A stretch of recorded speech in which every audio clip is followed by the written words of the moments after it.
For players who haven't experienced a Lich before, they can make for a fantastic villain, and hunting down the phylactery can make for a great adventure. But my unpopular opinion is phylacteries don't really excite me all that much. For new players, a phylactery might feel really cool, but at least for me, after playing D&D for so many years, they start to feel like a party trick, to be honest. And I think it's the phylactery that kind of throws liches off for me and just doesn't make them feel the same as they used to. But what even is a lich without a phylactery? How does that work? When I think about a lich, they're definitely an undead.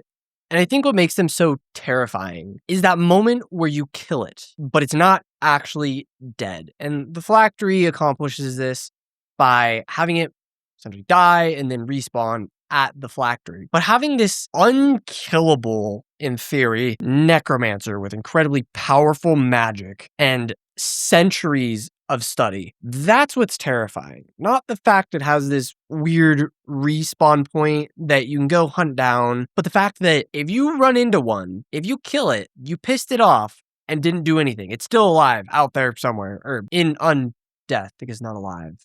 You know what I mean?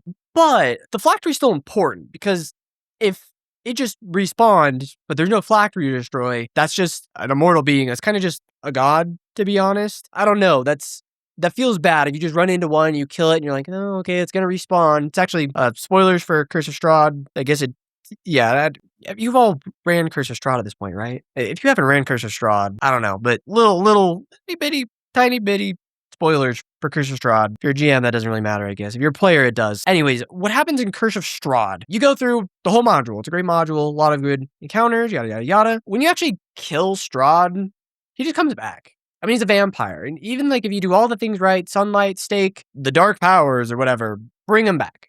You never keep him dead. I hate that. I remember when I ran Curse of Strahd as a player, my DM told me that, just like, yeah, he comes back. It's like, why did we even do that?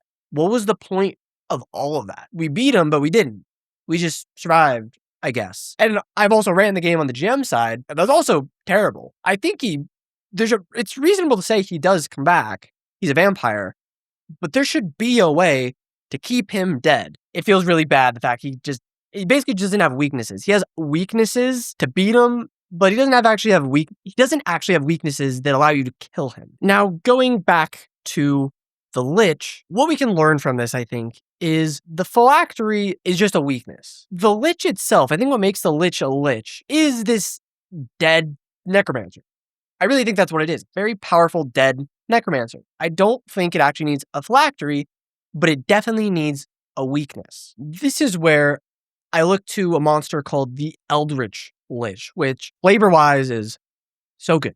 So good. I love this monster. It is creepy in the best way. Someday I will run a campaign where this guy is the main villain, probably gonna do some crazy things with him. But what makes the Eldritch Lich really cool, it does and doesn't have a phylactery. It's kind of that its phylactery is built into it. It is a corpse that is controlled by this parasite. So it's almost a parasite is the Lich itself. Basically what happens when you kill this thing, it kind of just collapses or implodes into itself and disappears to the far realm. And then it respawns and it heals and then it can come back. That seems very powerful. Honestly, killing a monster and having it just disappear out of existence over and over again feels really bad. That's also kind of the point with this one. It's supposed to feel bad. Your players don't always need to be happy after they win a battle. This is one of those that when you kill it, you realize you didn't kill it and it's going to come back and you pissed it off. Your players should be terrified when this thing dies and just teleports away as it collapses to the ground and then gets up, glares at them, and blinks out of existence. They're just not going to know what to do. This tentacled monster that was casting magic on them, what the heck is this thing? And it's gone. That's where you can have a quest and then researching out ways to kill it and stuff. What's actually built into the stat block, it does have a weakness. Its weakness is you capture it in a magic circle, essentially to stop it from teleporting back to the far realm. I would rule this where if they have any ways to stop it from teleporting back to the far realm, that's a way it could die. They can essentially stop its teleporting as the parasite squirms in its chest and the fighter goes and gives it the final blow. That's not written into the stat block in terms of a weakness. It's just the magic circle thing. But basically anything that stops it from teleporting away. They notice it teleports away every time they kill it. That's pissing them off. Okay, that's the thing they have to counter, and then they can kill it. It's a weakness that the first time you beat it, it happens. And you can hypothesize about its weakness. You kind of get this hint. So next time you see it, you have a chance. With the normal Lich, if your players don't know about Liches, it sort of just dies and it just lays there. And you're like, we did it. Cool. Yay. Maybe you have a disintegrate or something. I don't know. But then it just appears later and they're like, what? What the heck happened? And that's still a cool moment. And it can monologue and say, oh, I'm a mortal being. You can't kill me. I respawn at my last save point or whatever. I love Liches. They're fine. They're okay. They could just be way better. Anyways, so now what do we do with this? I think we just take the Eldritch Lich. I mean, it is right there. I feel like it's not known about by players. Maybe I'm wrong. I mean, I know about it, but I think that's because I'm a GM. I think everybody should use this. I think it is a great twist on the Lich.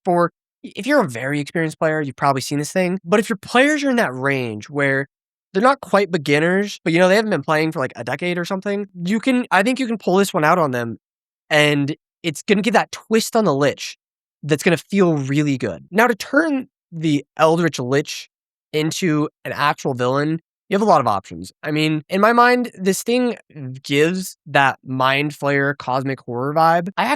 This was an idea I have, and I want to share it with you guys for this video. I think having the Eldritch Lich kind of be a rival to a Mind Flayer colony is a really good idea. If you don't know, Mind Flayers are very anti-magic. They're screw magic, magic bad, psionics, big brain power, all that stuff. That's Mind Flayers. Eldritch Liches, they have this kind of Mind Flayer-esque tadpole within them. You could even say it is a Mind Flayer tadpole, like a rogue kind of cursed tadpole if you want. And what I like this Mind Flayer, not Mind Flayer, having this Lich be normal.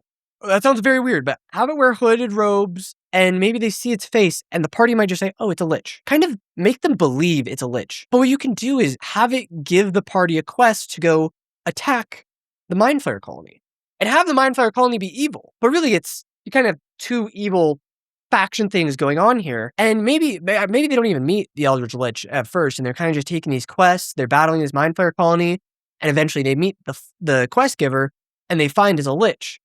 And the party start to wonder, have we been serving the villains here? Maybe, who knows where the players' brains go? Maybe they'll start thinking the Mind Flayers are good. That's kind of, you roll with the punches on that one. But I love this idea of, you have these two rival factions of the Eldritch Lich is kind of its own thing, and maybe it has an undead army is a very good route you could go with that if you need to bolster it a bit as a faction. You have the Mind Flayers over here, that's their own faction, and you have this sort of political thing going on here of this war between these two, and now the players have wedged themselves in it, and maybe they have to choose a side, maybe they're going to try to pit them against each other, because I mean, that's kind of what the Eldritch Lich should be doing, is trying to pit the players against the Mind Flayer colony. But I think this is a great idea. This is an idea that genuinely excites me. I want to run into my table at some point. I think it'd be really fun. In terms of just key takeaway, if you want to just run this next session, give your players a quest to take out a colony of intellect devourers. There you go. That just kickstarts that whole thing. You don't even have to hint at the Eldritch Lich yet. That could be on the side. That could come up later. Just have them go start picking away at this Mind Flayer colony. I think that's a great place to start. Thank you guys so much for watching. If you liked the video, please give me a like. It means the world to me. And I'll see you in the next one.